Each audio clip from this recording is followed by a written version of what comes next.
What's up mga kabay? Magluto na naman. Magluto ng gulay na munggo. Yan, haluan natin ng kunting karne mga kabay para magkalasa naman.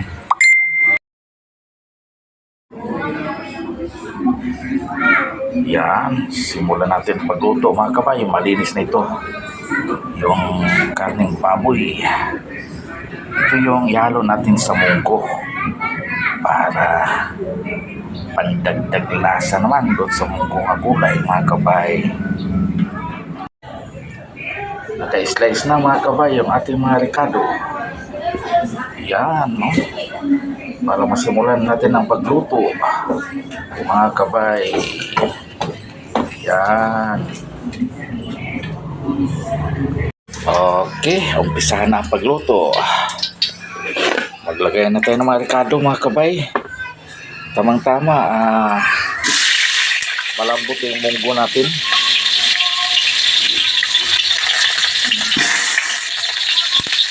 Nakalagay na ang ating karne mga kabay.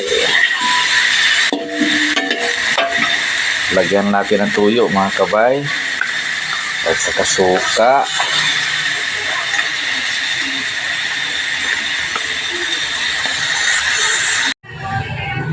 Yan.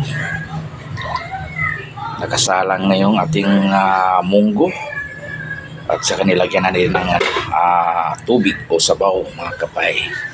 Yan o. Ang daming sabaw para tamang-tama hanggang mamayang gabi na ito mga kabay. Yan o. Hintayin na lang natin ito kumukulo na mga kabay.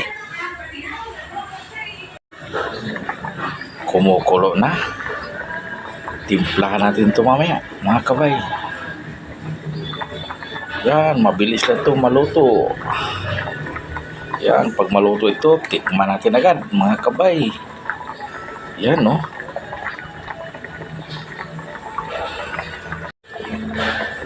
Okay. Yan, kumukulo na mga kabay. At saka natimplahan na din ito. Tikman na natin mga kabay.